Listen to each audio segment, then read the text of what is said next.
This is Matt Hurt at Obsessive Viewer on Twitter, and this is ObsessiveViewer.com's The Obsessive Viewer Podcast.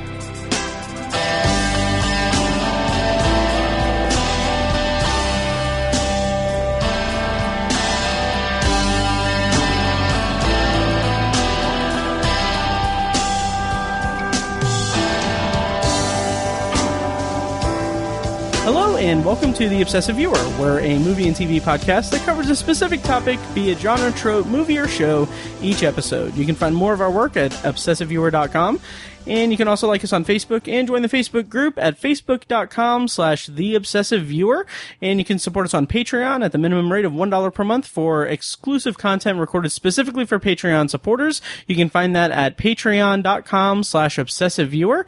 And, so I'm your host, the aforementioned Matt Hurt, and with me today is Ben Sears. Greetings. How is it going? You're making your return to the podcast after you were on episode 314, I think, where we talked about devs and stuff. First in-person appearance since whatever episode that was with Tiny. Yeah. Potpourri. That's right. It's a much different world from how it was back then. Oh, absolutely. And like you said, like we are in person here, yep. Which, hopefully we don't die. Hopefully it's okay. We're both wearing hazmat suits. We are, yes. But yeah, it's, I've struggled with it because like Tiny and I recorded Tower Junkies the other day, and I was thinking about that. I was like, is it really a good idea to have him come over for it? Because it was the first time I've seen Tiny in person in 4 months. And this is someone that he and I record like once a week for, give or take once a week, like for 7 years. So it's kind of crazy. So you both cried when you first saw each other? We did. It was one of those things. I wish I would have done this. Damn it. When, to do the Predator thing, when like Tiny came in, I would have been like, Tiny, you son of a bitch. But yeah, I did not think to do that.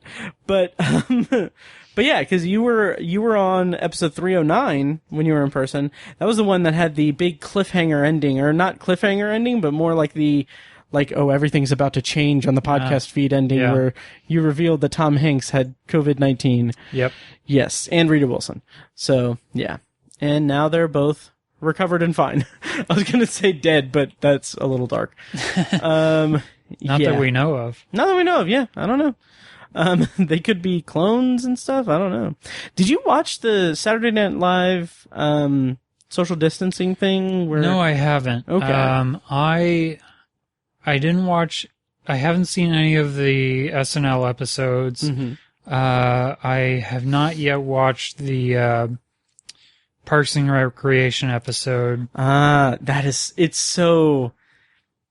It's fine. Like, content-wise, it's pretty, it's above average. Okay. And it's good, but just the experience of, like, these characters interacting with each other again is, like, it is a very special, like, thing. Yeah. Yeah. I did watch the Mythic Quest quarantine episode on Apple TV, and it was fine. Okay, I remember you mentioning, you brought up, I think in episode 309, you brought up Mythic Quest, and how's that show fared for you in the interim since you talked about it on the show? Still recommend. Nice. I'm pretty sure, it got renewed for season 2, so check it out, everyone out there, if you can. Sweet. So, by the way, on this episode, we're going to be reviewing a couple of movies. We're going to talk about The Vast of Night, which is currently on Amazon Prime, and we're going to talk about The King of Staten Island, Judd Apatow's new movie with Pete Davidson, which is currently available to rent at the ridiculous price of $20. Spoiler alert. Yeah, yep. Well, actually, that's not a spoiler. You may be surprised. But I think it's more a fact of like, okay, $20 for a rental is like, even with this special circumstance, it's like, okay, like I would have been fine if it was like $10 or even 12. Like, if it was comparable to the price of a movie ticket in the theater, like, I understand that you can watch it multiple times, and you have it for an extended period of time, but it's like $20. I mean, I might watch it again in the next 48 hours because I actually did enjoy it, but I don't, like, it's 2 hours and 17 minutes. I don't know if I'll have time to, and I don't, like, I've already seen it. Yeah. So I don't know, but yeah, on that note, though, I do have some news to go through. Do you want to talk about some news? Let's do it. Okay, sweet. So, AMC, have you been following the news that broke last night? A little bit, yeah. Okay, so AMC sent out this, what I thought was a pretty nicely worded, and comforting, like, email to all of its, like, Stubs members and everything. And it said that their relaunch date is going to be July 15th. I'll just read from it. Today I'm writing you with the good news that coming soon, movies will be returning to the big screen at AMC theaters throughout the United States. We now expect that on Wednesday, July 15th, AMC will open approximately 450 theater locations around the country, representing more than 90% of moviegoing at AMC. And he said, this is from like the CEO, like a thing. We will be showing new releases as well as classic movies that are widely known and loved. And essentially all of our U.S. theaters should reopen by the end of July. And it goes on to say, this means that AMC will be there for you with open arms, welcoming you to enjoy Disney's inspiring Mulan and the Warner Brothers release of Christopher Nolan's intriguing Tenet, along with several more, blah, blah, blah, blah, blah. And like, it goes on, and like, it is kind of comforting, I guess. So like, they're talking about how they are going to implement a lot of like new things, like they're going to have hand sanitizers and stuff. They're going to have like very strict, like cleaning thing. They're like partnering with Clorox or something to really make sure everything is clean and constantly clean. They're only going to do like 50% capacity, I think. Mm-hmm. They're going to have signage up to notate like 6 feet apart and everything. So it goes in detail and everything. And one thing before we get to the big, backlash thing, is that, like in talking to Fecus, he had said like he thought that AMC A-List was going to be done, like they weren't going to bring it back. But it says, what I found interesting was like a paragraph that says AMC Stubs A-List, AMC Stubs Premier, and AMC Stubs Insiders members are among AMC's most precious customers, and you can be sure we will be implementing a whole host of steps to encourage you to rejoin us at AMC as well. So it's just interesting that like they're referencing A-List, because I mean, man, I would be surprised if they really brought it back right from the jump. But the email also addresses the rumors of the financial woes of AMC. Yeah. And I'll go ahead and just read this too, and then we can kind of discuss it. But finally, I am pleased to report that AMC Theaters is in an excellent financial position to welcome you back to our movie theaters. In recent weeks, you may have seen or read speculation about AMC's future. In this time of great uncertainty, if I never hear that sentence again, no kidding. Where facts are in short supply, speculation and guessing sometimes becomes the norm. Somehow that speculation can become conventional wisdom, and that conventional wisdom in turn can be reported as truth. Let me say to all of you that so much of the speculation about AMC that was prevalent in the last several weeks was just plain wrong. In April, we successfully raised $500 million of new investment capital for AMC, and fortunately that puts us now in a position of considerable strength. So that's all well and good. That's interesting and everything. However, and I don't know if it was in this email, but it's like the CEO, Adam Aron, said that the AMC theaters were not going to, nice. Okay. Said AMC theaters are not going to require, guests to wear masks in the building. And he said that specifically because they didn't want to be drawn into a political controversy. Yeah. So let's talk about that. Ben, what was your reaction to all of this news? And are you going to go to a movie theater next month? I certainly hope I do well. Because, yeah, that's kind of been one of the biggest things that I've been missing since they all closed. Mm-hmm.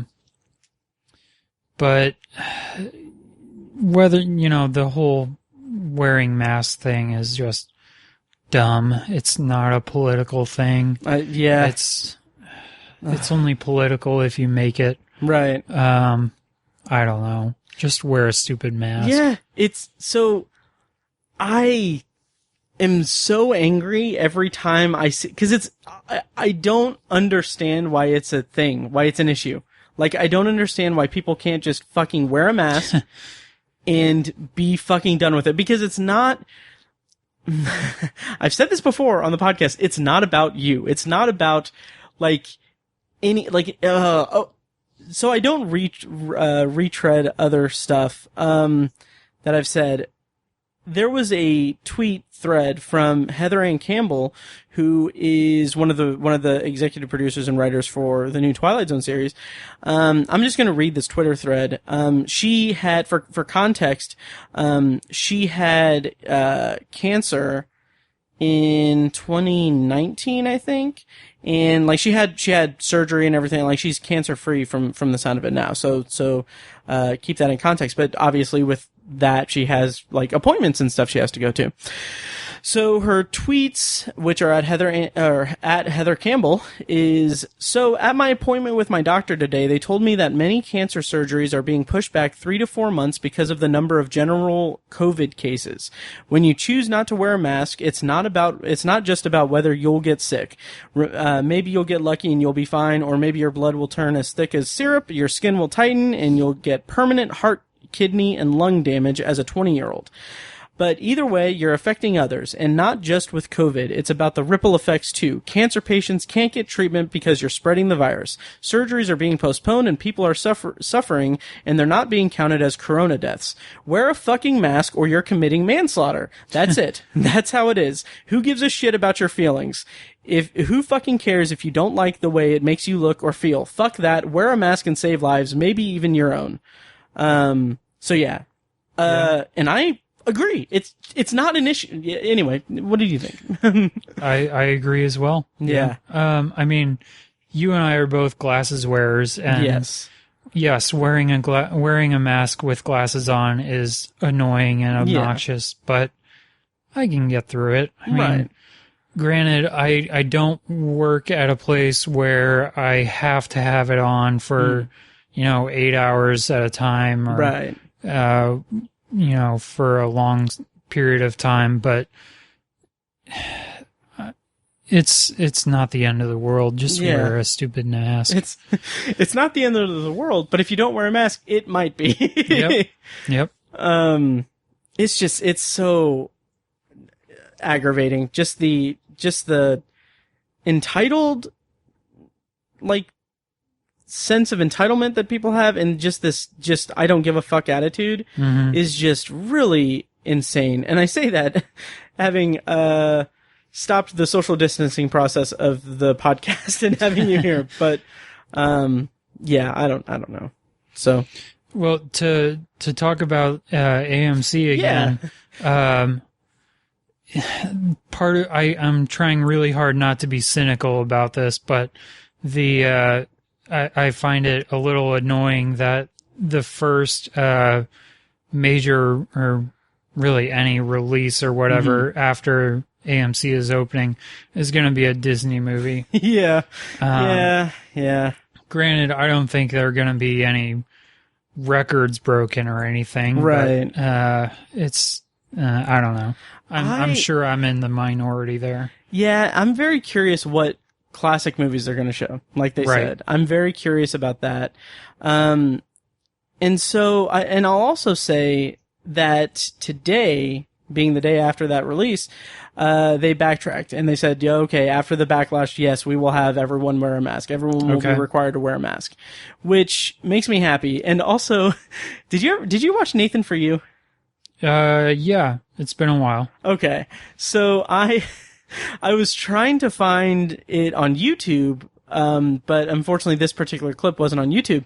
But there is a bit where he helps a movie theater, and the movie theater is the ridiculous plan that he implements in the movie theater is to ban people from sharing concessions. So people have to buy their own concessions. Yeah. Yeah. And so that he goes into the theater during the movie and he asks people very loudly and disruptively to stop sharing their concessions and everything. And so he does this thing where they have, like, the theater owner says, like, another problem is that people are masturbating in the theater.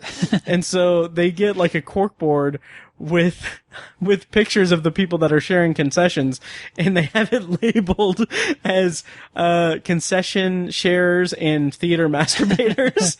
And like they bring the people in and they're like, but I didn't masturbate. And they're like, yeah, well, we just had one, we just have one board, so just make it easier.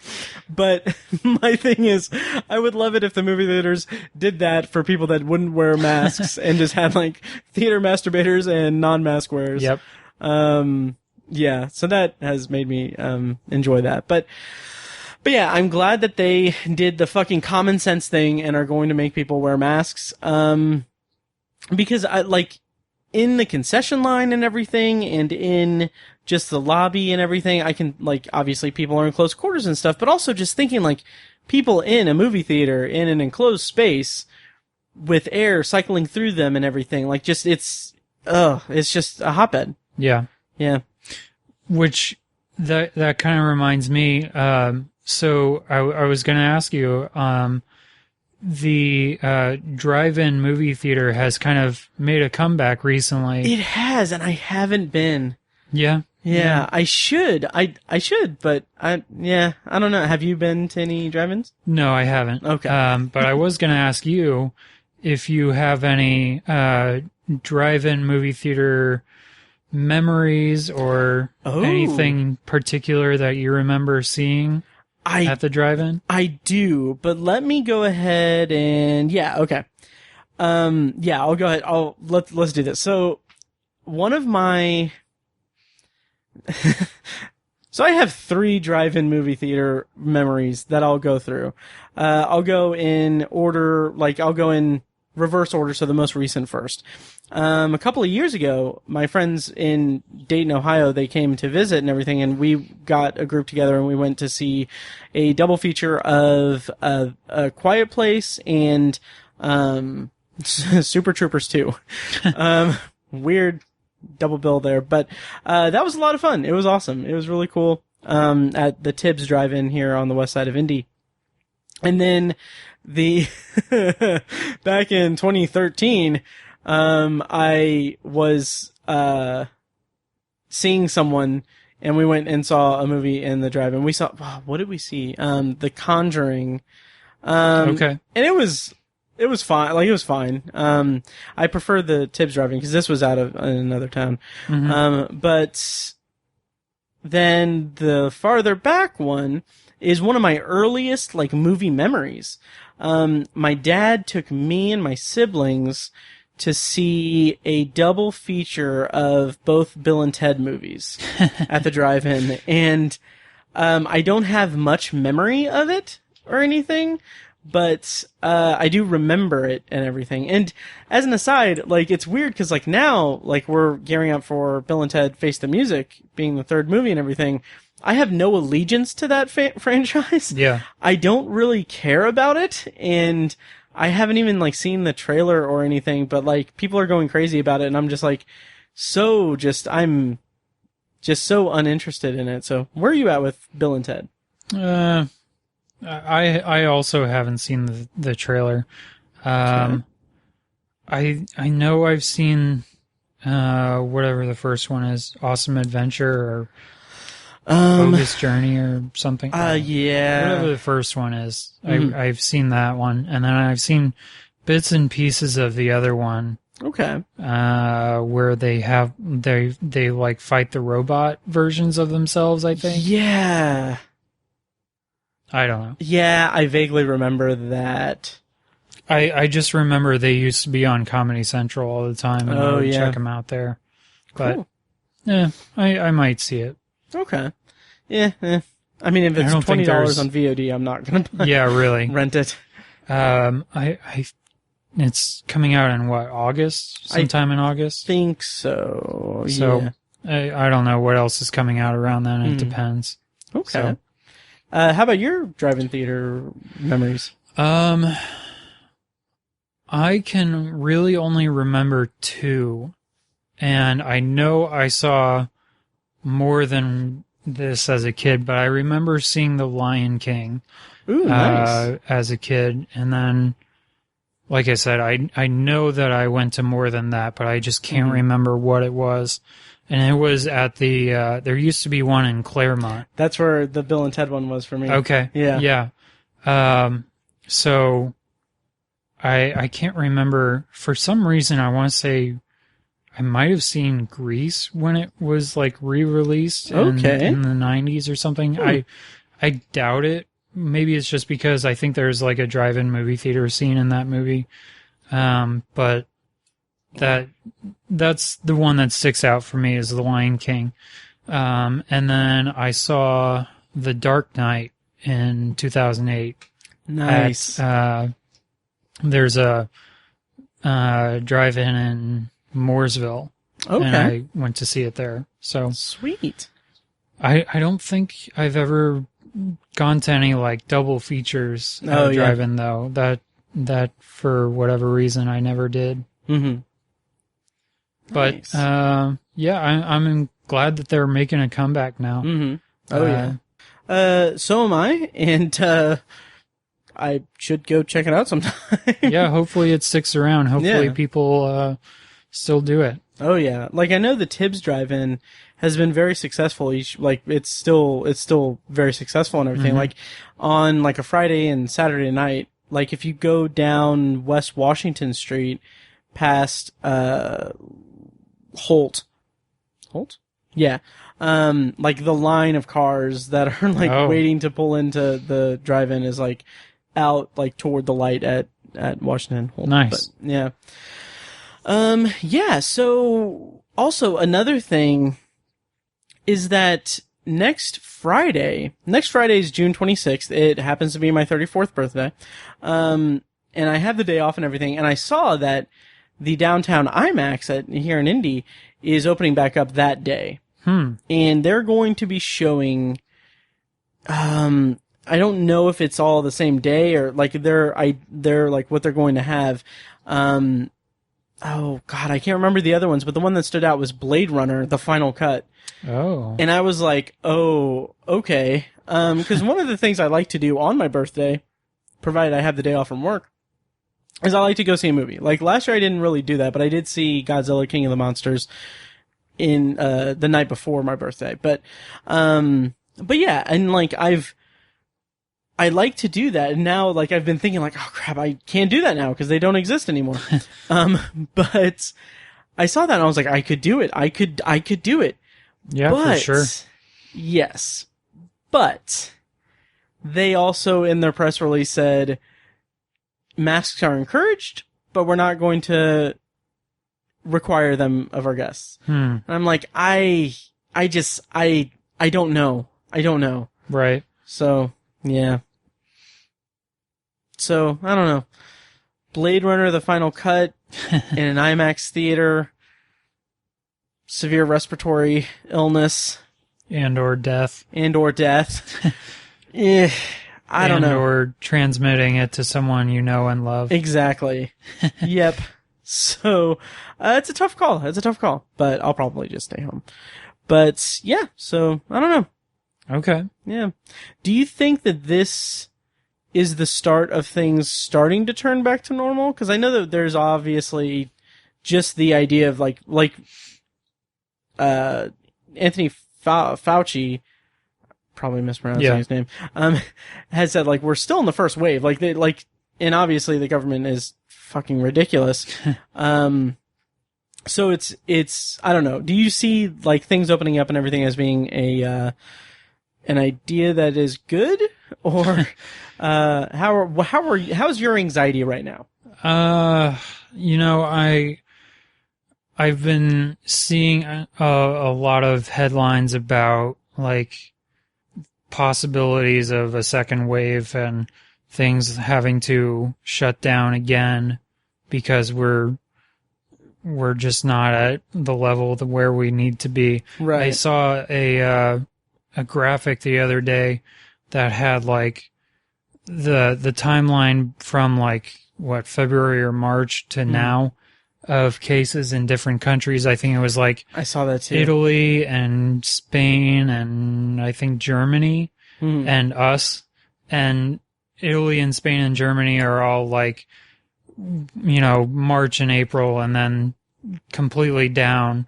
And then us, we're just like up and then down just a little bit. Yeah. Just nowhere close to how other countries are doing it. So, yep.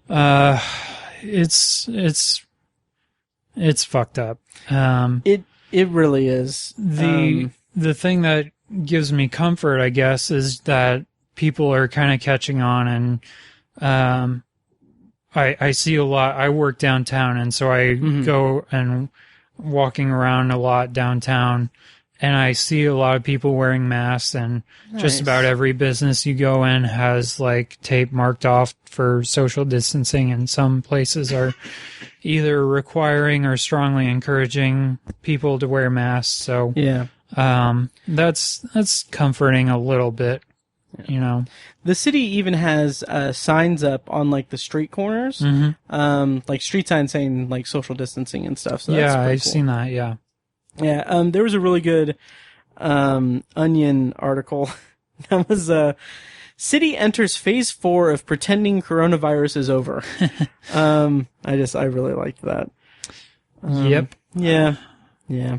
And I just coughed, so that is death.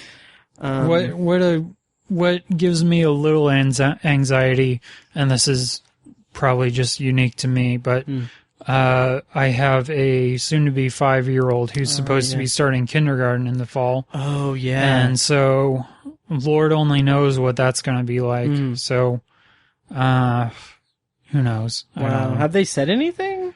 Like, no. It's been a whole thing, and jeez, probably enough to start another podcast if you're up for it. But long story short, no, they've been they've been dragging their feet really on even just registration for kindergarten. He's really technically still not registered yet. So dang, and through no fault of our own, I should add. Oh yeah. But yeah, I mean, I don't know. I don't know what school is going to look like, whether they're all going to have to wear masks or, I don't know if they're going to do e-learning or what. Anyway. Wow. Yeah. I don't know.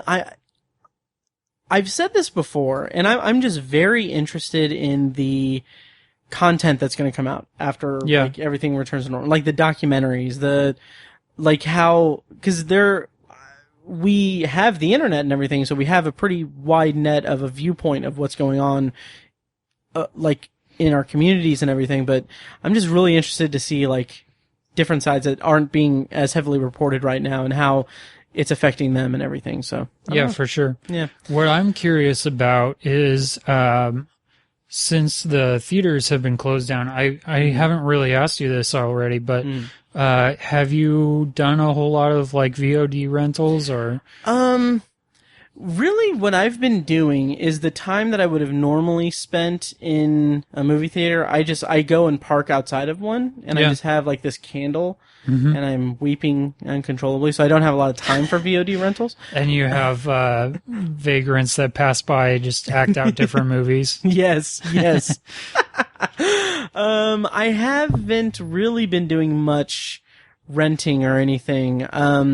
Really, I've been taking the opportunity to watch a little bit more TV and to relaunch Anthology, so I've been kind of diving into Twilight Zone and everything.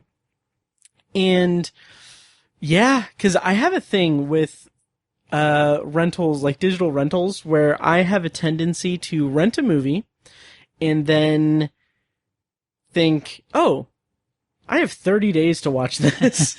And then it will soon lapse. I've wasted rentals before, because I just I'm like, oh, I think I have this much time left, and nope, it's expired.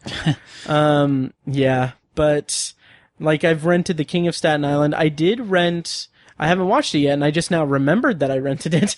The Assistant, which I think you've seen? Yes. Okay. Good movie. Nice. It was on Vudu to rent for 99 cents, so I was like, okay, yeah. That's a steal. Oh, yeah. So I'm going to watch that at some point, probably, or I'm going to forget about it. But yeah, how about you?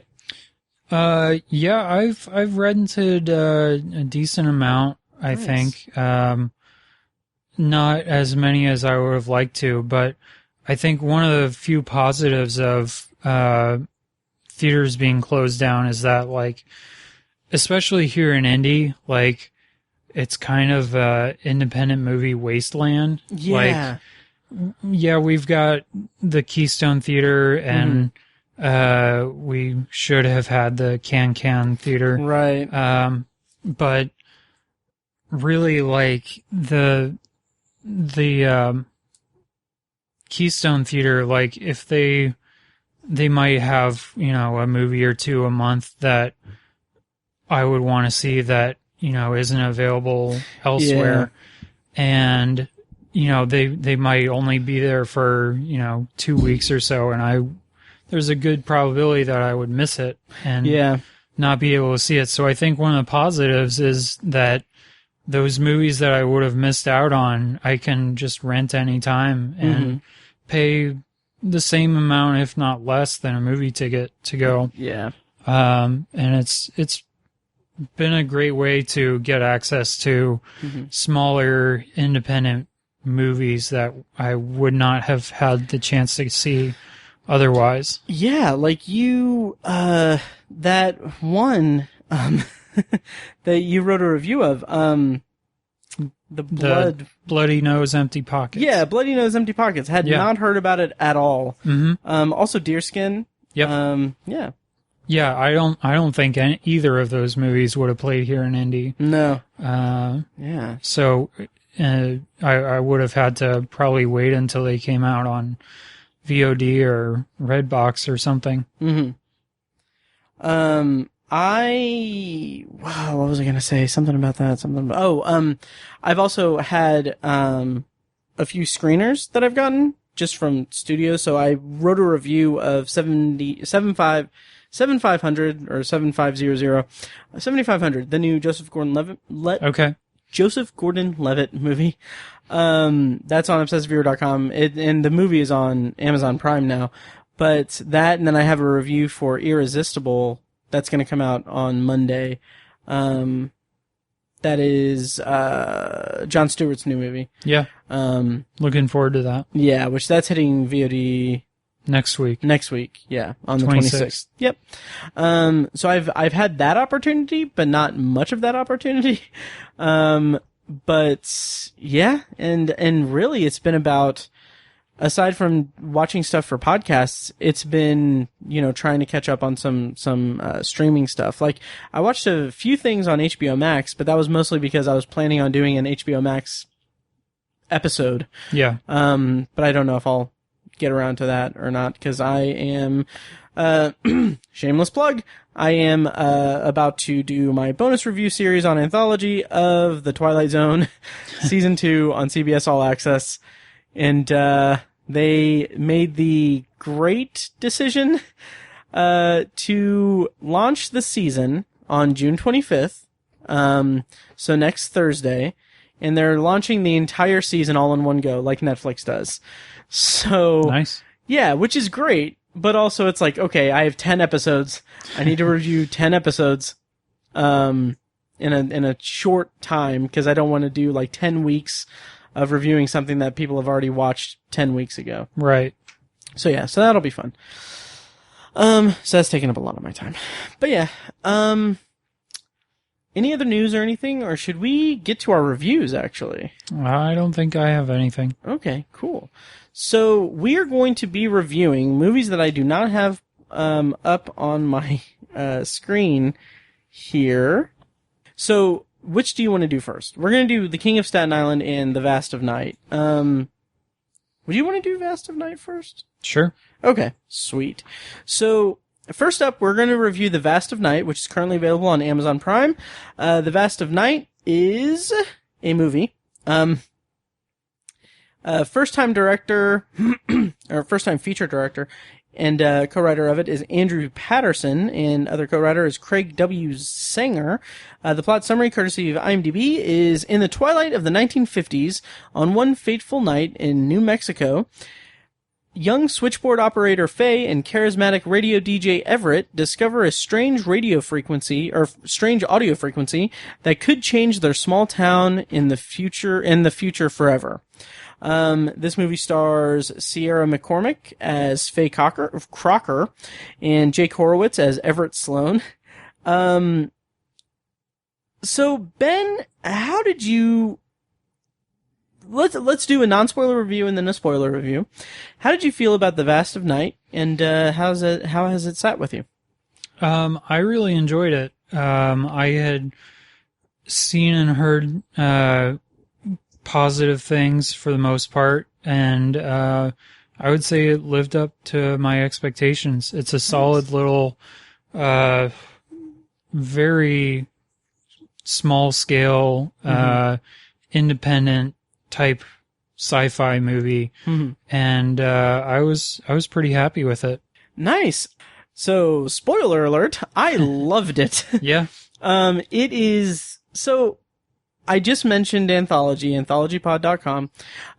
It's my solo podcast where I review The Twilight Zone as a first-time viewer, and I do other classic and contemporary science fiction anthology shows.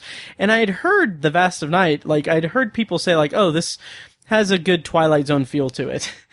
And I was like, okay, a lot of things do, people will say that, and, it's fine. But the first frame of this freaking movie is an imitation of a Rod Serling kind of impression, doing a very much Twilight Zone, narration or opening narration. And then it's zooming in on a black and white TV, like a classic black and white TV. And then it just says Paradox Theater. And I'm like, this is amazing. This is my movie. I had a feeling it would be up your alley. Yeah, I paused the movie and I was like, I tweeted on my Anthology Twitter account, I was just floored by it. I was floored by it. And then if that wasn't enough, when you get into the actual movie, the first scene is in the high school, and the high school and the town is called Cayuga, and the high school is Cayuga High School, and Cayuga is the name of the production company that Rod Serling created basically to produce the Twilight Zone. And Cayuga is an area of New York, a town in New York where he and his family went on vacation all the time, and that's where that kind of came from. So I loved that. And then that's awesome. Yeah. And the radio DJ's his name is Everett Sloan. I didn't catch his full name until I saw the end credits, and I was like, Everett Sloan. And Everett Sloan was an actor who made one appearance on the Twilight Zone in 1959 in the episode The Fever, which is it's an okay episode. It's just weird they picked that name for it, but anyway, so I was just floored by that, so floored by that. But then it just, the movie itself, I was just really enamored with it. It goes, it's, I don't want to say it's a slow burn, because that feels like it has some negative connotations, but it's a very, meditative movie. Yeah. And just that opening scene of Everett and Faye walking around where, doing a prototypical podcast thing. They're doing interviews and they're recording the interviews and stuff. The snappiness of the dialogue and the back and forth was just ridiculously good. Yeah, it's a really well-written movie. I really enjoyed the screenplay. Yes, it was beautiful. And then the way it just even the way that they performed it, there's this, not sense of urgency per se, but this pacing of their dialogue that it's it's almost like they're cramming in as much content as they can. Yeah. But it feels more organic than that. And it's just, like it's a really fast. It's kind of like an Aaron Sorkin kind of thing. Yeah. But not an Aaron Sorkin thing, but not as I don't want to say pompous, but like not as. It's a more grounded Aaron Sorkin thing. Yeah.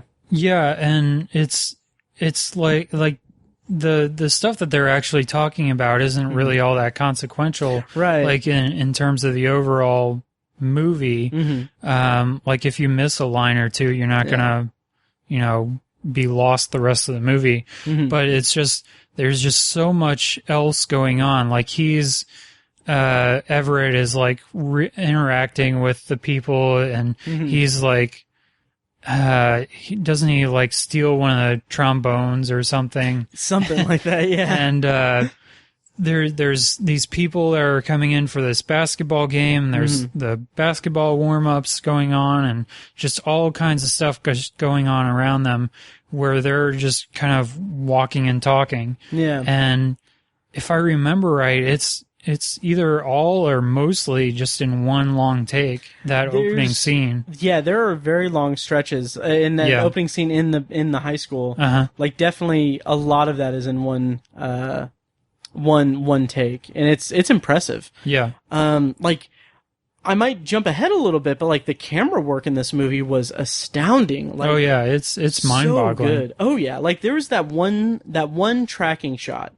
I think they did it twice, but throughout the movie. But that the first time, it's going from the radio station to the high school, all in like one take. Yeah. And into the high school, around the basketball court, up into the stands, through the window, and then back into the town. And I think it's. I don't know where it's going. I think it starts out where she's at the switchboard or whatever, and then it goes to the radio station. That's right. Or vice versa. Yeah.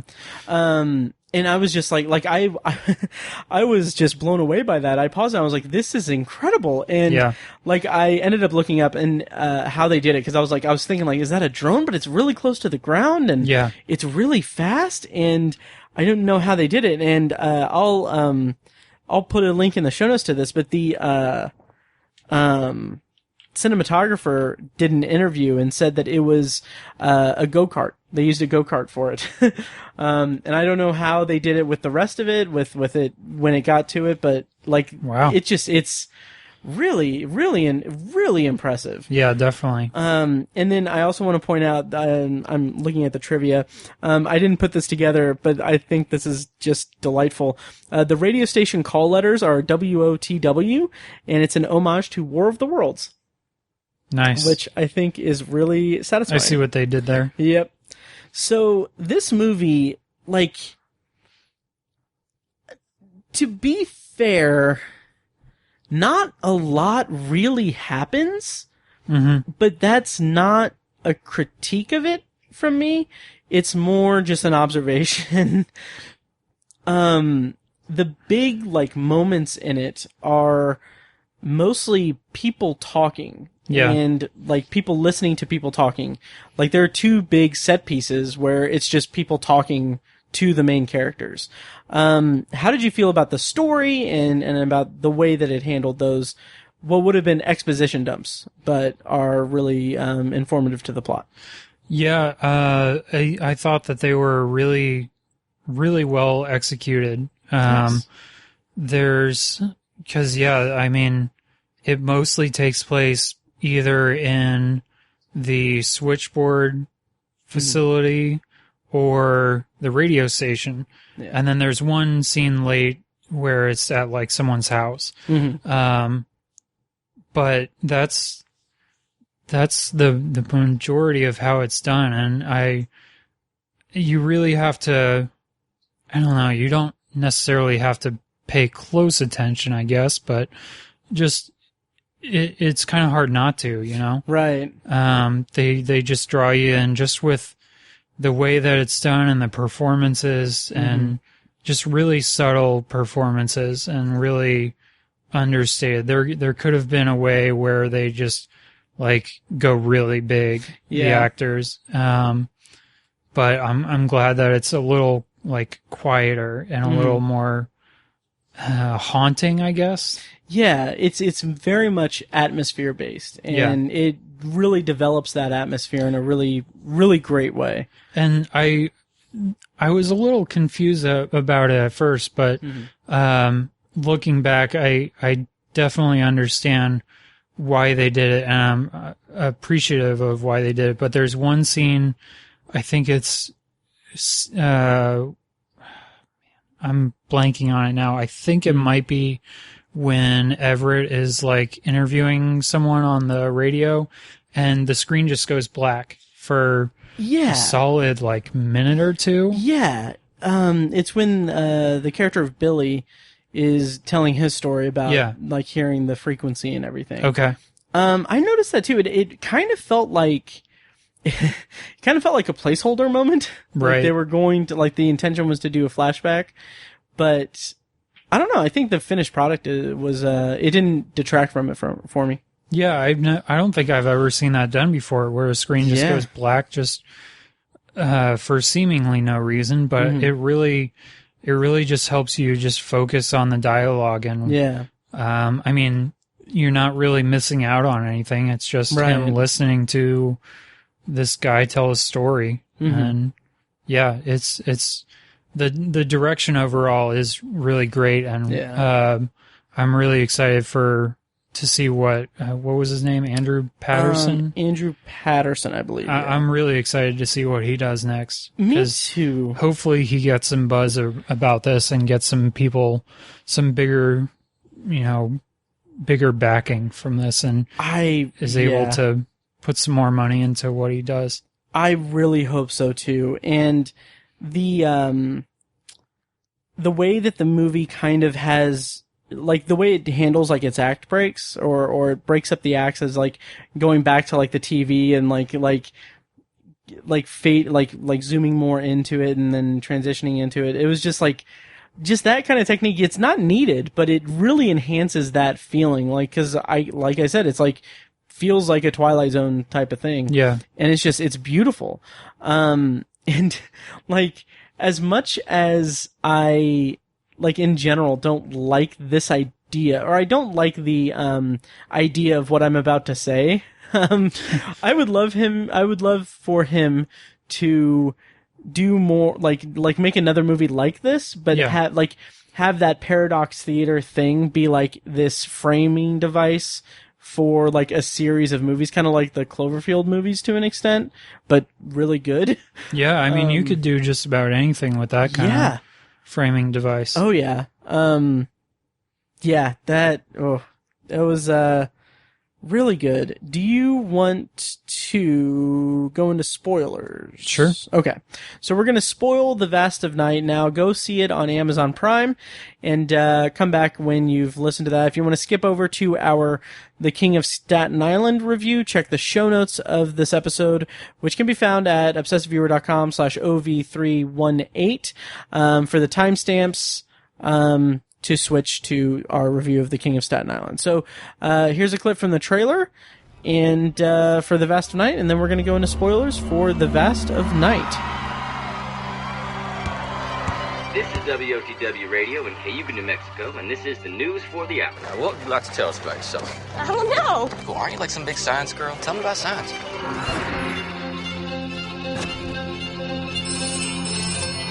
Everett, it's Faye. A sound came through the board and interrupted your radio show. What sound?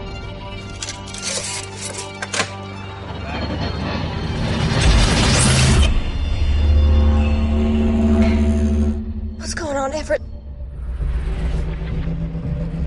718 here at WOTW. We got a sound we'd like to play that seems to be bouncing around the valley tonight. Yes, I have a story that might be helpful. I can tell you what's going on. The sound we heard out in the desert, it was coming from thousands of feet higher than anything could fly. They've come here before. They've liked this place. They always have. Pizza don't know. No.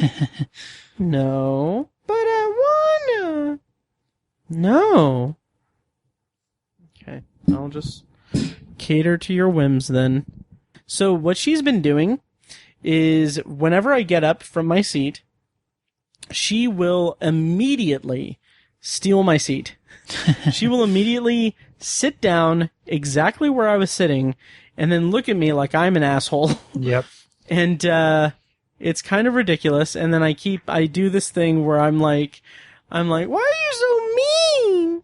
You're so mean. Over and over and over again. And then eventually she leaves. So yeah. Okay, so spoilers on for The Vast of Night. I'm going to keep that in. Yep. So spoilers on for The Vast of Night. That was not the Vast of Night trailer. It was for those not, of you that were no. listening. Aliens, why are you so mean? So, yeah. Oh, you're so pretty. Okay, anyway, so The Vast of Night. So we didn't really talk much about the plot itself. So there's this mysterious, radio transmission that it's uncovered that it is like an alien transmission. And I really like the kind of X-Files-y and Twilight Zone-y way that it handles it, because it's a very grounded, authentic, to, what I would imagine a public reaction would be to it, or contained to, two people. So how'd you feel about the actual plot and substance of the movie, of the radio transmission and everything? My first, gut reaction when I first finished it was, I was kind of let down by the ending. I thought it was, and I think I wrote this on Letterboxd, it was a little too, Simpsons reference, too, when are they going to get to the fireworks factory? Oh, yeah. Hopefully people get that reference. If you don't. Yeah, she's definitely going to bite you. Oh, yeah. Pizza, it's okay. But looking back, I don't know what I would have done differently. The ending is really just kind of ambiguous. I don't think I needed, the aliens being shown, or some kind of reveal of what their plot is, or what is really going on. Right. But I really enjoyed the kind of not subtle, but just ambiguous way that it ends, and the way that it's handled. Yeah. The kind of thing that stood out to me, in the ending when they get, evaporated or whatever, yeah, was that it felt really satisfying to me. For me, it at first I felt that same way. I felt kind of let down, okay, that's it. But, what I really enjoyed about it was that it's kind of showing them to be pretty naive. And they're both really interesting and well-drawn characters, and very, smart characters, yeah, in this story, but they just overlooked the fact that the aliens take the people when they're alone, or they're off on their own. And they are so wrapped up in actually documenting this and going after it and finding out what's happening and everything, that they kind of just ignore that detail. Mm-hmm. And it's ultimately their downfall. And I like that as a thing, as a way to kind of close the book on the movie. Yeah. I dug it. I like that the central mystery was, basically boiled down to just this cryptic, audio sound, that they are hearing. They don't it's not some massive government conspiracy or something. Right. It's not, aliens living among us, or maybe that was kind of implied. I don't know. It's kind of ambiguous, I guess, right? Yeah, I took it to just be a straightforward alien abduction thing. Yeah. I loved how it kind of paid homage to Close Encounters of the Third Kind at the end. And it just felt like that type of story. And I appreciated it for it. Also, just the visual effects of the spaceship were really just impressive, especially for a relatively small indie movie. Yeah, you can definitely see where the money was spent in this, and I think it was pretty wisely spent. I mean, this probably should have been brought up in non-spoilers, but like there's really no names here. There's no actors here that anyone has ever heard of. Right. That I have anyway. There's no, I guess I kind of, you could sort of liken it to like Ari Aster's debut or, what's his name? The Witch. Is it Robert Eggers? Yeah. So there's not just like a random A-lister in here that could have, and I don't think it would have. It definitely doesn't need it. I mean, the actors that are in there both did a really great job, and I'm looking forward to what they do next too.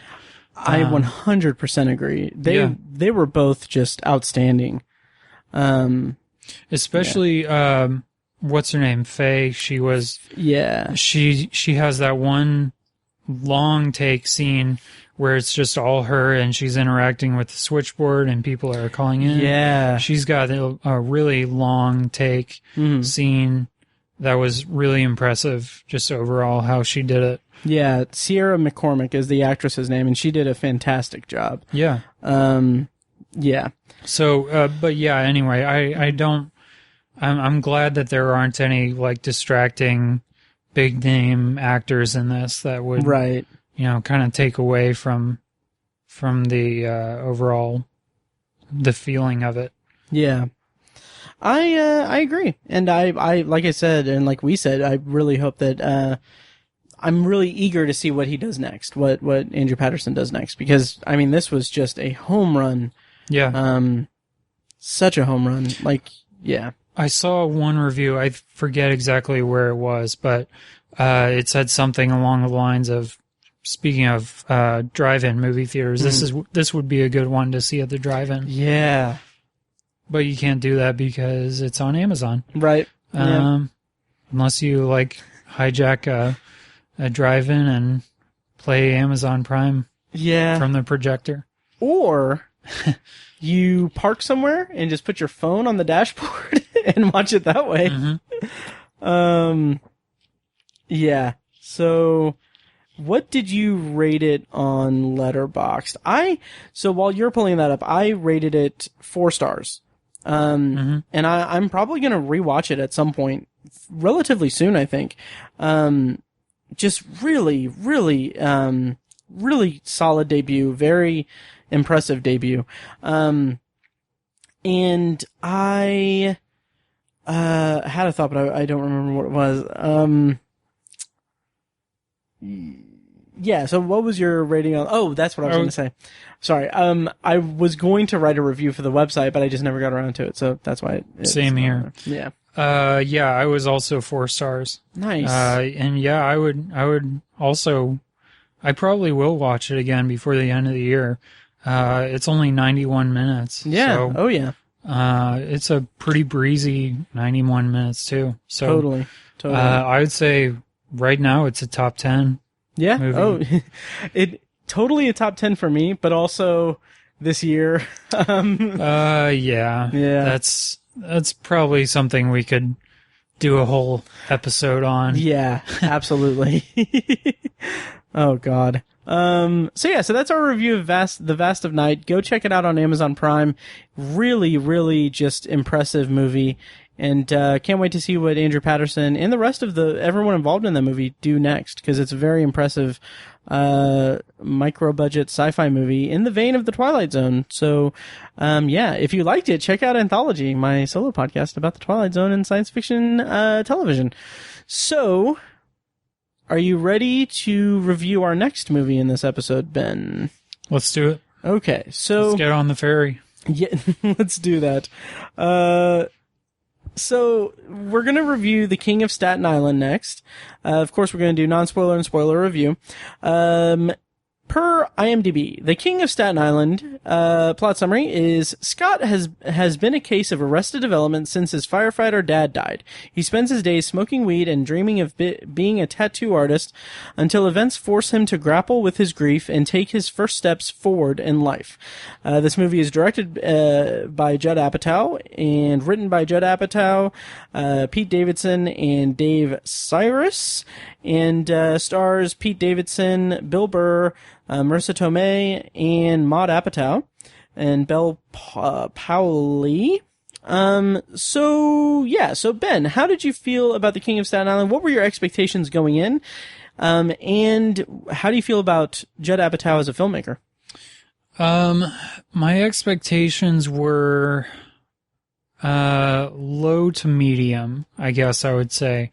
I didn't really know a whole lot about it other than it was, most of Judd Apatow's things are like, fictionalized versions of whatever actor he chooses to star in them. Mm-hmm. As for Apatow overall, I looked at this after I had watched it and I realized I have seen all of his movies except for Trainwreck. Okay. And I think I saw the first 5 or 10 minutes of Trainwreck and didn't for whatever reason. Okay. But Apatow, I would definitely say he's an acquired taste. Yeah. I'm a big fan of his earlier movies, like 40-Year-Old Virgin and Knocked Up. Yeah. But his more recent ones, like, This Is 40? This Is 40, Funny People. Those I could, I saw them once and have no desire to watch them again. Yeah. This Is 40 is kind of where I got off of the Judd Apatow train. Yeah. It just did nothing for me. Would and you maybe say it was a train wreck? it knocked me up. No. But no, that's where it just felt like I didn't have a road into it. Maybe it's because it's about people in their 40s, but also it didn't do anything for me. Right. And then Trainwreck, I remember being thinking it was just okay. I'm not a, oh my God, what is her name? Amy Schumer fan. I thought she did a good job. I liked the kind of reversal of the rom-com tropes in it. Bill Hader, takes on kind of the I don't know. I don't remember enough of it to really voice my opinion on it. But I do remember that I think LeBron James was not token, but the rom-com best friend character. Yeah. Which I appreciated. But yeah, I was a huge fan of Knocked Up and 40-Year-Old Virgin. Yeah. So what were your expectations? Were you excited about it or anything? I was going to see it. I knew that. I was, watching it, it really made me realize just what Judd Apatow's thing is. Mm-hmm. He has a very clear style and a very clear, movie that he wants to do. Yeah. And I really was able to see that in this. Mm-hmm. 'Cause like I said, I had seen all of his movies before, but I just hadn't really paid attention to, what he does and how he likes to tell his stories and the kind of style that he has. Mm-hmm. So I didn't really have expectations, I guess. Nice. Had you seen the earlier 2020 Pete Davidson movie before this? I did. I just watched that last week. Yeah. Actually. I thought it was okay. As far as Pete Davidson is concerned, I don't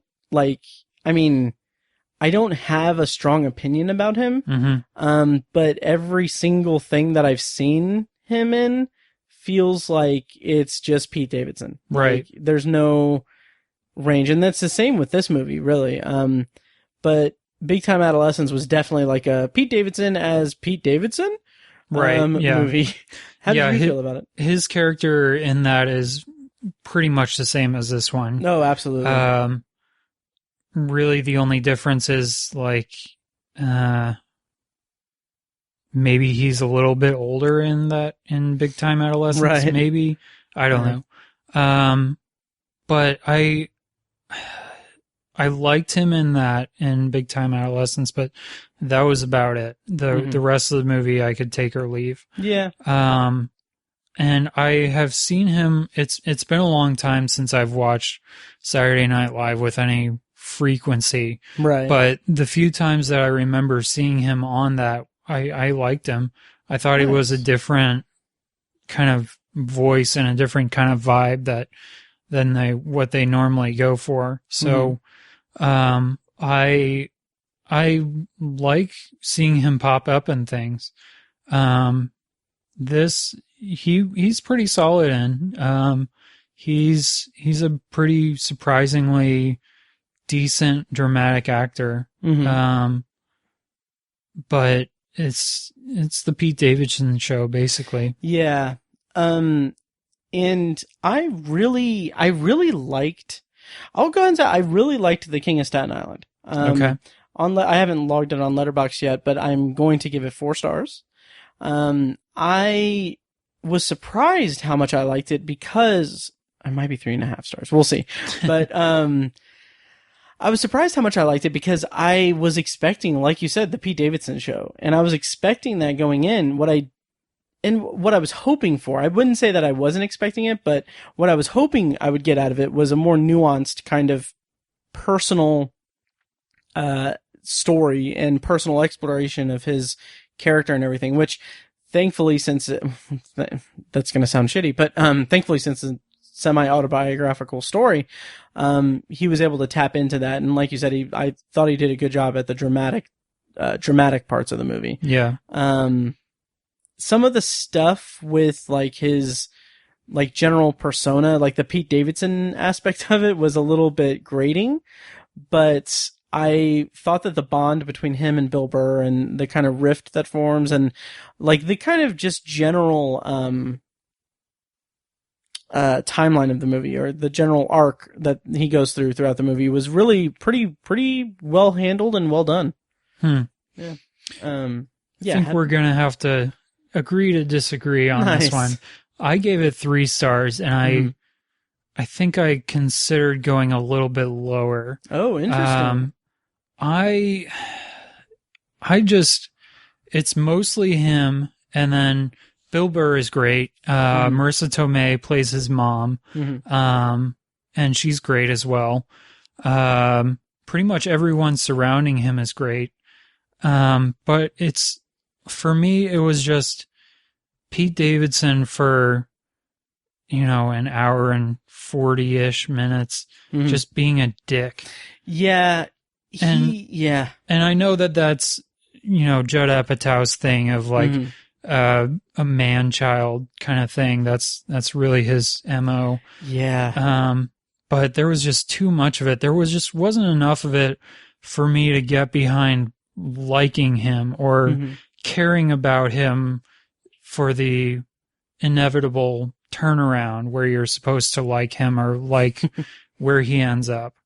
It's just so much of him just being an asshole. Yeah. And there's ways that you can do that and have it be successful, but I don't think this was it. Okay. That's really interesting because I can definitely get behind that and I can definitely respect that, but I don't know, for some reason it spoke to me. Like he is a complete asshole in this movie for the majority of it, for sure. The tattoo thing, all the tattoo things, the bread thing, we'll talk more in spoilers, but like all of that stuff it's of minimal consequence to him. Like he doesn't, his growth throughout the movie is more in his interpersonal relationships and not really about him like confronting his just shitty attitude and everything per se, which is also kind of part and parcel with Judd Apatow movies. Right. Like, it kind of blows my mind that, like you said, like, he deals with, like, man-child characters and stuff, and I'm thinking, like, his entire filmography is, for the most part, is, like, the man-child series. Oh, yeah. And then I started thinking of, like, oh, okay, a reviewed series that we could do and stuff. But yeah, anyway. Yeah, I just really kind of dug it. I really tapped into that dramatic element of it. And I, like, for whatever reason, I wanted to see him succeed, in the movie. Okay. And wanted to see his growth and everything. I just, like, there were just so many opportunities for him to not be an asshole or do the right thing. Mm-hmm. And he, for whatever reason, doesn't. Mm-hmm. But I think that is more authentic to an extent. So, like, when he is faced with something that's like, okay, well, he doesn't need to be an asshole here, but he is an asshole. I feel like that's a good, like, authentic view of that type of character, that he's, like, he is not apologetic or anything, but not in a way that it's like, like, he's not offensive for the sake of being offensive. Like the baseball scene where he's talking just very loudly at a bunch of firefighters about how firefighters should not have families and everything like that. That is, like, offensive to them, and it's disrespectful to them and everything, but it comes from a place of, he is the living embodiment of why. Like, he views himself as being like, this is what happens when firefighter has a family, because the firefighter is not always going to come home, and when he doesn't come home, that life that he created is fucked up beyond all recognition for the rest of his life. Right.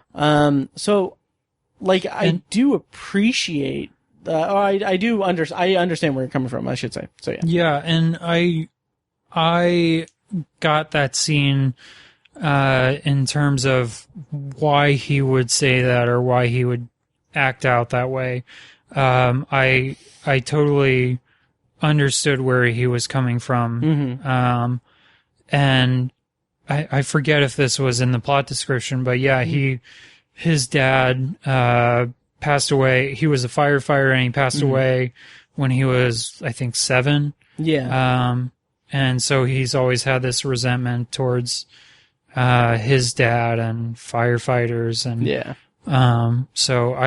which I learned afterwards. That's another autobiographical thing. Pete Davidson's dad died during 9/11 as a firefighter, and so I can see how he was able to tap into that, and felt, especially knowing, like, I don't know for sure how much of Judd Apatow's movies are improvisational. Right. But, I mean, there's definitely moments where you can see where they were improvising. Mm-hmm. But I don't know from scene to scene, like, how much of it was written down in the script versus, they had a general idea of where they were gonna start out a scene versus where it was gonna end up, and so all of, like, the baseball scene, how much of that was written down versus what he improvised. So if it was improvised, then, I mean, more credit to him. It was a really well acted scene. Yeah, that's a good question. My understanding of his technique, of Judd Apatow's kind of approach to it, at least back in, like, the Knocked Up and 40-Year-Old Virgin days, is that he, like, it's a complete script. It's fully scripted and everything, but he'll do a take. When he gets what he wants, he'll let the actors do a take or two of just improvisation. Okay. So it's hard to say what was improv and what wasn't, but it was definitely, I feel like it's safe to bet that the actual, like, plot of the movie was plotted out pretty closely. Okay.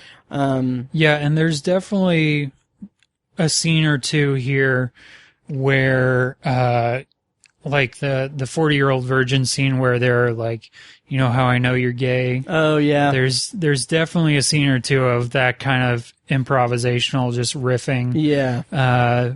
Which that was another thing that I didn't really care for with this movie, is that it's just not really all that funny, I agree. I definitely agree with you there, even though I really liked the movie. I didn't find it particularly that funny. Yeah. Like, laugh out loud funny. There were a couple parts where I was kind of, like, chuckling. There's this, I'll save it for spoilers, but there's a scene where the theme song to The Office plays, that I got a really big kick out of, even though the situation was pretty, intense. Right. But yeah, I don't know. I think I just really tapped into the story of Pete Davidson's character, which, Pete Davidson's father his name was Scott, and Pete Davidson's character's name was Scott. Yeah. Which is also interesting that you found all that out about his father after the fact? After you saw the movie? Mm-hmm. Okay. I was gonna, after 9/11. After the movie, where I went into the movie knowing that backstory. Okay. Or being, like, aware of it, at least. So, maybe that could account for a disconnect here. I'm curious how that is. I think I had known something about his dad, like just that he had died or something, or he wasn't, I knew that his character was very autobiographical, right down to, like, there's a scene or two where Kid Cudi is playing on the radio, and I read that he's one of Pete Davidson's favorite artists. So, oh, nice. Yeah, there's a lot that is pulled from his real life. So, yeah. Do you want to talk about spoilers? Sure. Okay. Well, we are going to go into spoilers for The King of Staten Island.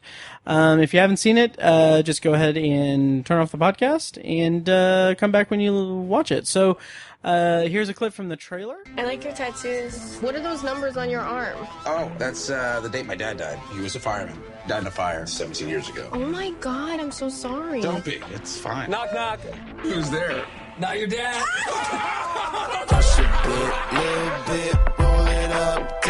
You can't focus on Scott anymore, honey. He's 24 years old, Marjorie. Let that fucking bird fly, please. Don't worry, Mom. I know your daughter got smart and went to college and abandoned us. But I'm still here. I'm gonna be here forever. Yeah. People told me slow my roll. I want to become a real tattoo artist. Your work is mad inconsistent. Obama ain't right. Oh, I love your tattoos. This is my favorite. I've been dating someone for a little while now. The first guy you date in 17 years is a fireman, just like that? You don't think that's weird?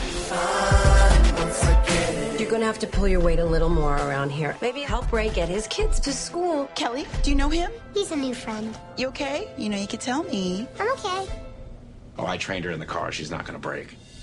And spoilers on for The King of Staten Island. So, Ben, the robbery scene. Okay. Let me first just disclose the controversial thing that happened when I watched the movie today. Uh-oh. So, on Letterboxd, I have a list where I'm tracking the cats that I see in movies, each movie that I see a cat in that I watched this year. So in that scene, when Pete Davidson runs away, there's a shot of the street, and a police car turns onto the street, and in front of the car is an animal of some kind.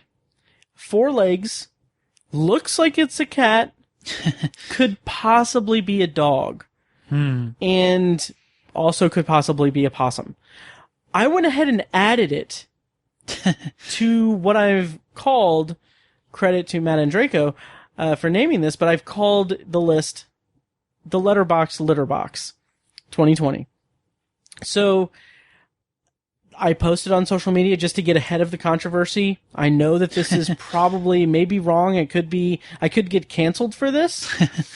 But I also want to mention that his friend, when he's in jail, references his cat, that he needs to, like, Pete Davidson needs to go and feed him, like, a bunch of times. So I think that gives me, like, some leeway there. So my question to you, Ben, do you think it was a cat or a dog? Or a possum? Since I have zero desire to ever watch this movie again, I will agree with you Okay. and say that it's a cat. The and rental, as a Patreon supporter, yes, I will allow it. Okay, thank you.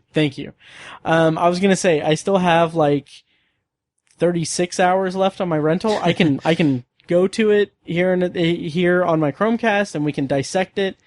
The scene, not the cat or dog. No. Okay.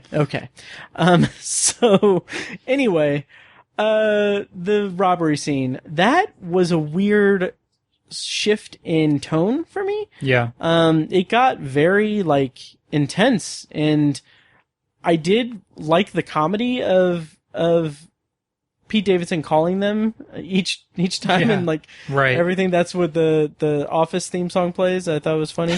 How'd you feel about that element of the movie? Yeah, I did laugh at that. Just the way that it played out. But again, it's just another instance of him just being an asshole to his friends who could have all died in that moment, where he's just like dicking around on his phone, and it could have easily been avoided. Well, yeah, I guess I'll fight you on that. Okay. So my kind of read of that, I thought it was a pretty like clever misdirect from my perspective, because I was expecting it to be like, oh, he's dicking around on his phone, he's not going to notice something, and they're going to get caught or something, and then he's going to flee. But what happens is that he is dicking around on his phone, but there are people in the building. Like, there was no way that he was going to be able to prevent that. Oh, yeah. Except for, calling them and giving away everything. And there was no way that he could, like, get the door open because they had locked it from the inside. But yeah, so I'll give you friction on that, but I definitely understand that, yes, he's an asshole. Like, I don't know. This may have been something that I missed, but were they in the building to begin with, or did the owners of the building, like, pull up when he had his back turned? They were in the building to begin with. Okay. Yeah, because the friends, I didn't even catch any of their names really, but the friends, they locked the door. One of them locked the door from the inside, and because one of them was like, "Why did you lock the door when they're trying to get out?" And he's like, "I didn't want people to come in." But yeah, the people in the building were in the back room. Okay. Yeah. One of his friends, fun little trivia fact, I'm sure you noticed this as well, is Moises Arias from, was it Hannah Montana? Or one of those Disney Channel early 2000s shows. Yeah. I did not notice that. Yeah, he plays, he's the one friend when he's trying to tattoo the kid. Yeah. The one friend who's like trying to talk him out of it. Right. He plays Igor. Yes. He was also in The Kings of Summer, which is a movie I really need to see. Oh, he was also in Monos, which I also really need to see. Yeah, I did not know he was in that when I saw it, but yeah, he's crazy. Nice. Pitch Perfect 3 as well. Wow, he has a pretty impressive IMDb. And of course Hannah Montana for 76 episodes. Yeah. So anyway, so yeah, that scene didn't bother me. What did kind of bother me about it is that I felt like, and this could be more to your point and to your viewpoint of the movie itself, but what I didn't really like is how it didn't really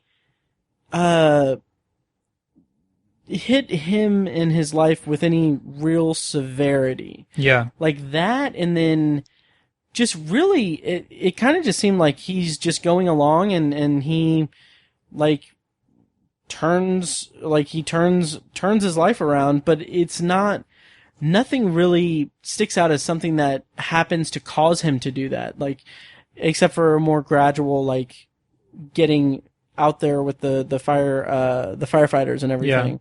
Yeah. So that felt a little clunky to me. One thing that I realized again after I watched this is one of the bigger knocks against Judd Apatow is that his movies are almost all very unnecessarily long.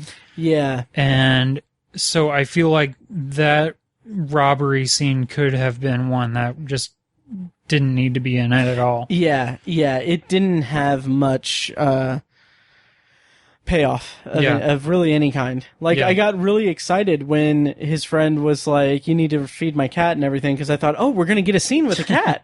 But no, that just doesn't do anything. But yeah, I did appreciate, like, at that moment in that time when he gets kicked out of the house and he's trying to find places to stay and everything, like when he goes and hooks up with Belle Powley, his girlfriend, Kelsey. Yeah. And she like calls him out. It's like, did you just come to fuck me so that you can live here? Like, did you like? I don't remember exactly what she said. Right. Yeah. Did you? Yeah. I don't know. And yeah, like, and I like that. It's just like people call him out for his shit, and then they don't like. It's. I appreciate that it wasn't like a thing where he, like, she relents and lets him, like, live with her for a while. Yeah.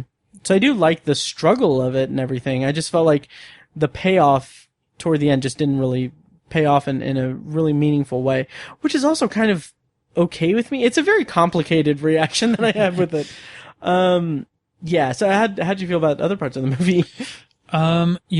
This is something that I wanted to ask you, like, so the opening image or the opening scene, I guess, is Pete Davidson driving, and he, like, turns the radio up, and he all of a sudden, like, closes his eyes while he's driving. Yeah. And speeds up, and then at the last second he opens them, and, like, he almost commits suicide, I guess. Right.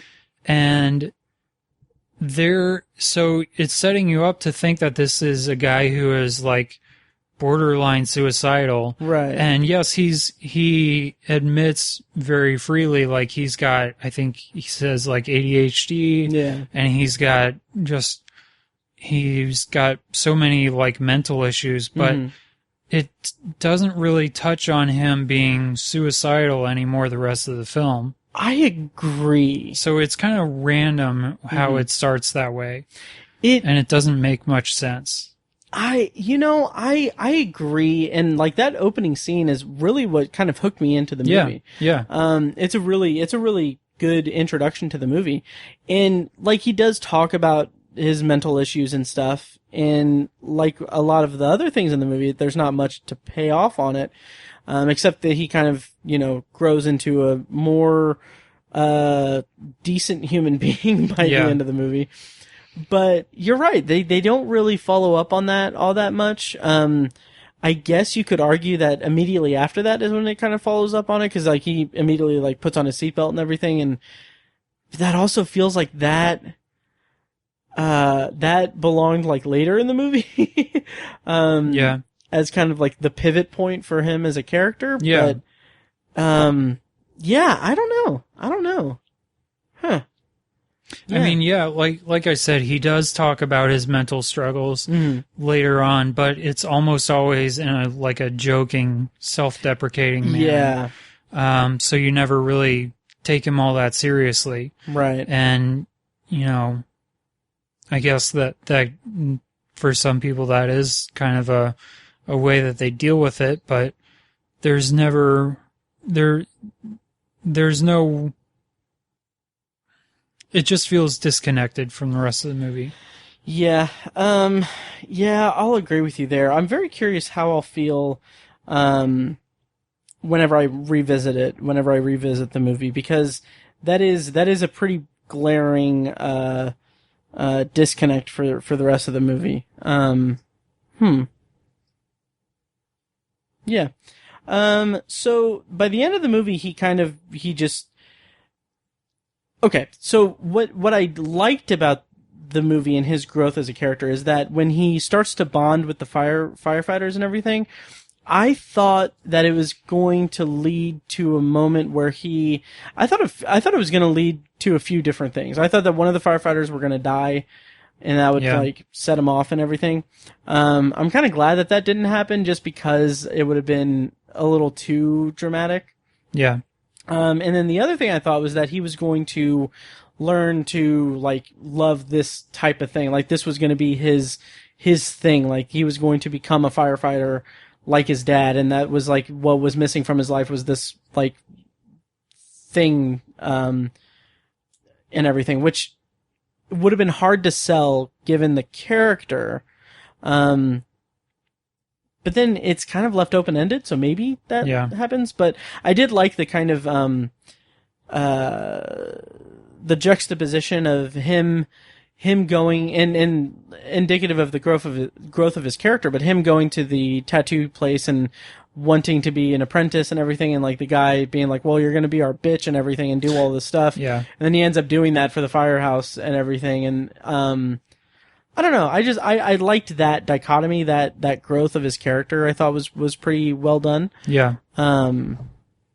Yeah. I will say I liked, cause for most of the movie, he has this dream of being a tattoo artist and, opening a tattoo restaurant. Yes. Which is just the dumbest idea. Yeah. I like that touch, I guess. Yeah. But he is, I guess it's a little bit of a nuanced thing where he's not like this secret tattoo protege, just like waiting to be discovered. Like his drawings suck and his tattoos suck, and all of his friends tell him that.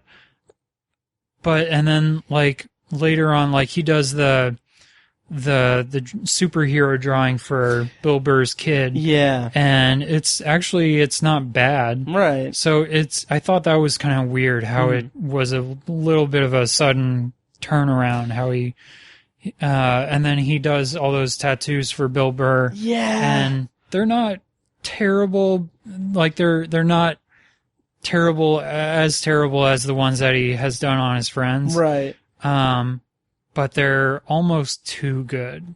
You know? You think so? So I don't know. Yeah. They're not great, but they're not, you don't see that progression of him getting better as a tattoo artist. It kind of comes out of nowhere. That's a good point. That's a very good point.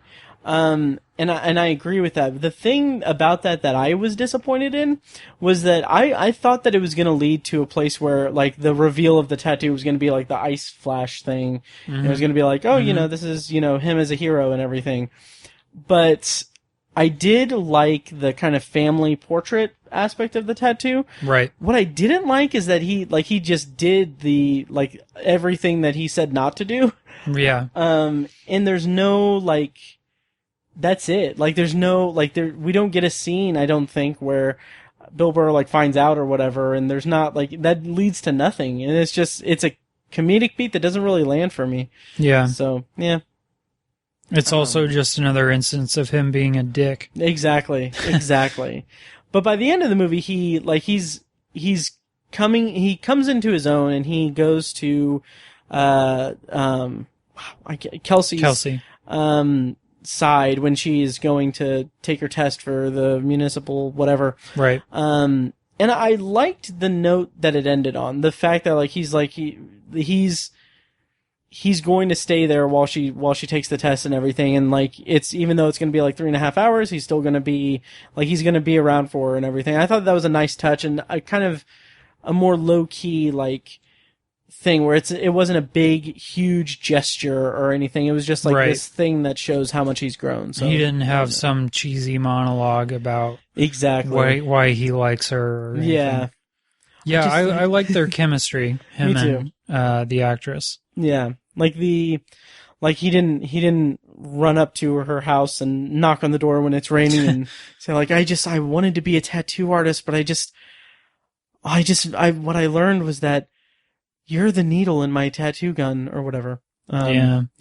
So anyway, one thing I want to shout out is that there's a scene where he goes on a run with the crew when he's in the firehouse and everything. He goes with them on a call, and I I tweeted this and I was like, the music that plays is the song, I think it's Your Hand in Mine by Explosions in the Sky, which Explosions in the Sky is amazing. And they like scored, Friday Night Lights. Yeah. Friday Night Lights.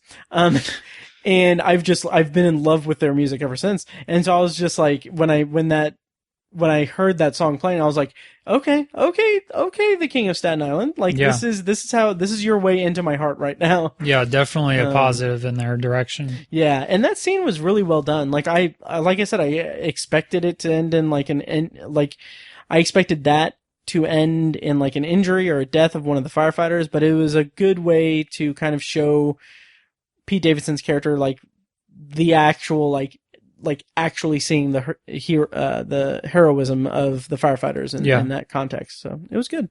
Yeah. Yeah. Anything else about the King of Staten Island? One thing that it's pretty trivial, but one thing that kind of bugged me is that, Marissa Tomei plays his mom, and she's great, of course. Yeah. I like her chemistry with Bill Burr, but she's got these ridiculous glasses and this ridiculous wig. Yeah. And I know that it's another autobiographical thing between Pete Davidson's real mom, but you can't convince me that Marissa Tomei would be single and not even go on a date for 17 years. I don't care if she's got a ridiculous wig and glasses on. Right. It's Marissa Tomei. Yeah. Oh, yeah. The whole time I was watching, I was thinking like, I was thinking like, she was like, they're trying so hard to make her not beautiful like she was in the Spider-Man movies, and it's like, she's still Marissa Tomei. So, yeah. Yep. So I'm probably still going to rate it 4 stars. And, where did you land on it? 3. 3? Okay. So that, I guess, is our review of, the King of Staten Island. Yeah. So do you want to round us out with some potpourri? Sure. Okay, cool. Well, we're going to go into our potpourri section, which is, closing out the episode where you talk about stuff we've watched, stuff we're looking forward to, and everything. So, it's potpourri. No matter whatever it was, I don't remember what the phrase is. Whatever we want, as long as it smells good. Potpourri. So I'll get us kicked off with. I have one thing. What am I going to actually bring up? I don't remember if I said this on the podcast before, but I watched The Wrong Missy. Okay. Yeah. Which, so Happy Madison, I'm not a fan of. I'm not a fan of Adam Sandler, his shtick, or Adam Sandler's friends, essentially. So I had no interest in watching this movie, except for the fact that it has Lauren Lapkus, who I'm a fan of from her podcasting appearances and stuff. So like the show she does with Scott Aukerman and Paul F. Tompkins, Freedom, is one of my favorite podcasts out there. And I love her work on Comedy Bang Bang and everything. So I was like, okay, well, I'll watch it. And, just to see Lauren Lapkus in a movie. I will say she did a good job. She is playing this just very heightened and, just crazy character, that is just like ridiculously over the top, and she goes for it, and she does a very good job of just capturing the absurdity of this character and everything. A crazy over the top character in an Adam Sandler or Happy Madison movie. Yes. Are you sure about that? Yeah. It's like, Happy Madison's, version of Judd Apatow's Man-Child. Yeah. But it's like the movie itself is ridiculously dumb and incredibly juvenile. It's not good. It's stupid. There's a subplot involving Missy, played by Lauren Lapkus, hypnotizing David Spade's boss. Like, the plot of the movie is that David Spade it opens with him on a first date with Missy, played by Lauren Lapkus, and the date's horrible. She's terrible and everything, and he never sees her again. Then like 3 months later, he meets another woman and hits it off perfectly. She's like the dream woman, but he he is invited to a corporate retreat because, again, Happy Madison, like, they just want to have a vacation and film a movie. Yep. Which, to be fair, if I was in their position, like, I would probably do the same thing. But also have some kind of creative, like, inspiration or something. Spend your money in other ways. Yeah. But yeah, so anyway, he texts the wrong Missy, and Lauren Lapkus shows up and wreaks havoc. But there's a bit where she hypnotizes David Spade's boss, and it's like, it's dumb. And yeah, I after I edit this episode and release it, I feel like I'd be comfortable saying I will not think about this movie again until I inevitably listen to this episode out of boredom. So that's The Wrong Missy. It's on Netflix. I gave it 2 stars just because Lauren Lapkus, I felt, did elevate it, what otherwise would have been a completely miserable movie. And, but everything else is just super flat, uninspired, and you have the basic plot element of it, and I guarantee that the majority of people listening to this who haven't seen it will be able to guess every single plot point, because it is the most, like, generic, like, oh, this is this storyline that we've seen hundreds of times, but we're going to do it because we want to go on vacation. Right. So, yeah. Did you ever see the Between Two Ferns movie last year? I did. I liked it. Yeah. It was solid. She's in that too, and she's great. Oh yeah, she's great. Between Two Ferns and Marriage Story were both Netflix movies that came out in 2019, and both feature a scene. Like, okay, Between Two Ferns, the movie, features a scene where Lauren Lapkus' character has a trumpet when they're on a boat, and she tries to play it and plays it terribly. And then Marriage Story has a scene where Charlie, played by Adam Driver, opens a present, and it's a trumpet, and he plays it badly. Like, I thought that was a very weird coincidence and everything, so... Do you think they're in the same universe then? I do think they're in the same universe. Yeah. Yep. Maybe the extended version of Between Two Ferns is when Zach Galifianakis interviews Scarlett Johansson's character. Yes. Oh God, that would be awesome. Nice. So that is awesome. I was also thinking that there could be like a scene in Between Two Ferns where, a scene in Marriage Story when they're in the apartment and they're yelling, and Adam Driver's like, "I was hot shit. I was in Time Out New York, and I was in my 20s." Like, I just like if someone dubbed it over or whatever and had him say like, "I was on Between Two Ferns." Yeah. But anyway. That sounds like something Netflix could do. Yeah. Oh, yeah. Get on it, Netflix. So that's my potpourri. The Wrong Missy. Don't watch it. It's not good. Yeah. But good job, Lauren Lapkus. Super happy to see her in movies and everything. Yeah. So, Ben, what do you have for potpourri? I'm going to assume that you're going to bring up the movie that we agreed to watch and then I didn't get around to watching, even though we rescheduled recording like twice. So I'm sorry. Yeah, I think I will. Okay. If only because I am most excited to talk about it Nice. out of the other recent movies that I've watched. Okay. And that is Spike Lee's Da Five Bloods. Yep. Da Five Bloods. Mm-hmm. Got that clean for you. Thank you. And you posted a review, and I published it today when I should have been watching the movie, but yeah. So yeah, I'd say that's more important. Yeah. Nice. So sticking with Netflix, yeah, Spike Lee's Da Five Bloods, out there on Netflix now. It's I'll read the plot description.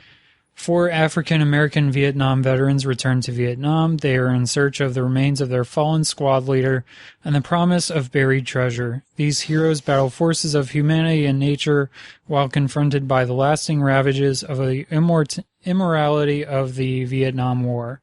Mm-hmm. And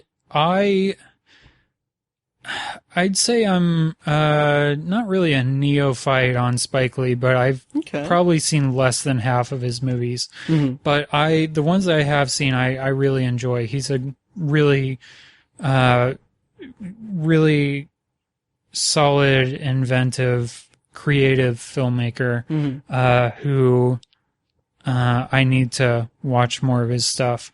But I gave this 4 stars. I enjoyed it. Nice. I liked it a lot. It's when you hear the plot description, you kind of think that it's one of those like middle-aged guys that try to act young kind of movies. Kind of like, I don't know, like Wild Hogs or The Bucket List or something. There's probably more examples, but those are the 2 that I'm thinking of. But it's really more nuanced than that, and it's more thoughtful than that. So the titular 5 Bloods are Delroy Lindo, Clark Peters, Norm Lewis, and Isaiah Whitlock Jr. And then Jonathan Majors plays Delroy Lindo's son. And then, so Chadwick Boseman is also in it. Jean Reno. Jean Reno. Yeah. He has a small role. Paul Walter Hauser is in it. So it's a really solid cast all around. I was really impressed with it. Just even these smaller parts. It's really great. But I just liked the style that Spike Lee told this story with. It kind of goes back and forth between the time that these guys were in the war and when they're currently in it, when they're searching for their friends' remains. And a really interesting decision that Spike Lee made was during those flashback moments, the younger versions of these characters are played by the same actors as the older versions. So it's kind of an interesting visual and metaphorical way of doing that, where it's instead of either doing like de-aging technology or prosthetics or even just casting younger actors, it's an interesting way of thinking about it. Like these guys, they never really left Vietnam, you know. So they're not even like aged down in terms of like makeup or anything? Right. Wow, okay. I mean, they might be clean shaved a little bit, or like some of the gray hairs might be colorized or whatever, but you know, that's about it. But it's a really interesting way of looking at it. And then Spike Lee, there's tons of Vietnam movies out there. But this one is kind of the first that I have seen where it's mostly about like the African American soldiers' experience in Vietnam and just how they were treated during the war and after they came home, and just kind of what they faced. It's a really interesting, kind of unique perspective that he puts on it. So Delroy Lindo, he eventually, especially in like the second half, he kind of turns into the lead character, even though it's all kind of split equally amongst them. But it ends up being a lot about him and his experience, but people are hyping up his performance very highly, and I'm very excited because I'm a fan of his from Gone in 60 Seconds. Okay, but also he was in Up. Oh, Malcolm X. No. The Core. Point Break. The newer Point Break. Oh God, no, I didn't see that. You know what? I think it might have been the Chicago Code. Okay. Which was a TV show that did not last very long. Yeah. Yep. Okay. So yeah. Yeah. But yeah, he really stands out. I mean, the whole cast is pretty great, but he eventually kind of takes over, and he's really great. Sweet. Awesome. Well, that is available on Netflix. It is The Five Bloods, and yeah. Do you have anything else for Patreon or for Potpourri? Is the section we're in? No, I don't think so. Okay. Yeah, me neither. Are you good with, should we close out the episode? I'm good. All right. Well, thank you guys so much for listening. Yeah, we're going to close out this episode. Next time on the podcast, I don't know what we're going to do, but there's plenty of content out there. Read Ben's reviews. Go to obsessiveviewer.com/Ben-Sears. And let's see. On Tower Junkies, Tiny and I are reviewing Castle Rock Season 2. And I am slowly but surely creating an environment where he will never talk to me again. So check that out, towerjunkiespod.com. And then on Anthology, my solo podcast, very excited. I'm going to spend pretty much all of July reviewing the new Twilight Zone season on CBS All Access. Very excited for those episodes. Please check that out. And then also, I just bumped the mic. And also, check us out on Patreon, patreon.com/obsessiveviewer. And, yeah, with all that said, thank you guys so much for listening, and we'll see you next time. Thanks.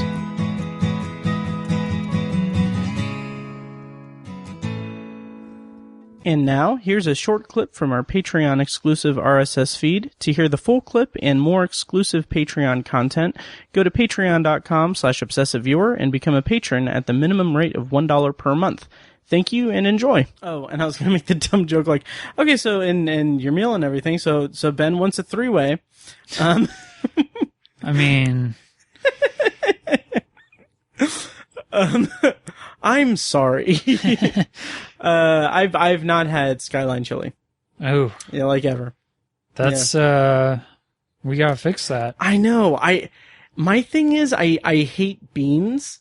Okay. And I feel like going through the menu, I'd get a little agitated because I wouldn't be able to select certain things because of the beans. The chili comes without beans. So.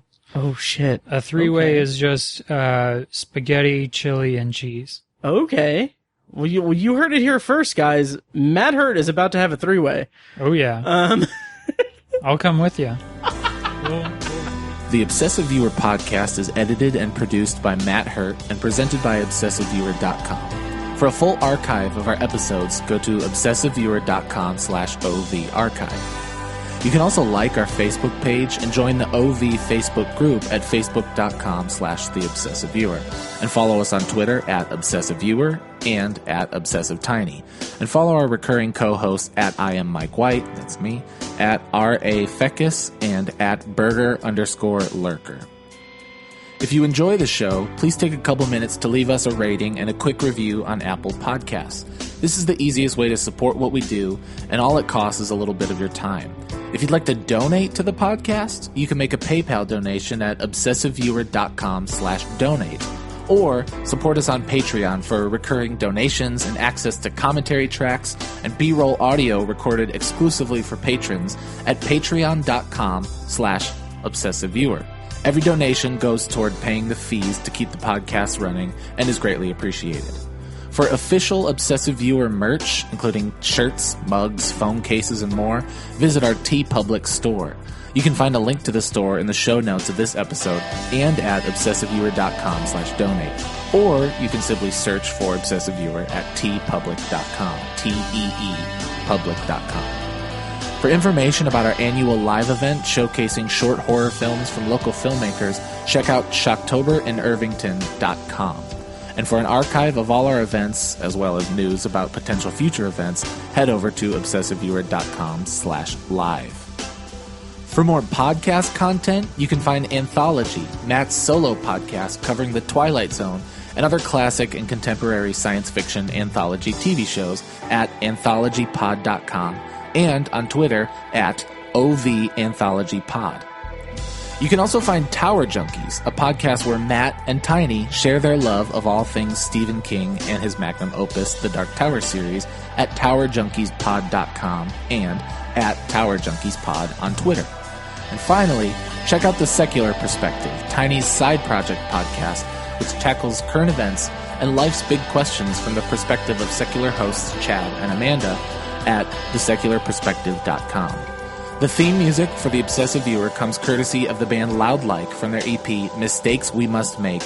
Additional bumper music is provided courtesy of As Good As It Gets, which can be found at facebook.com/asgoodasitgetsband. Thank you so much for listening, and we'll see you next time. Kitty!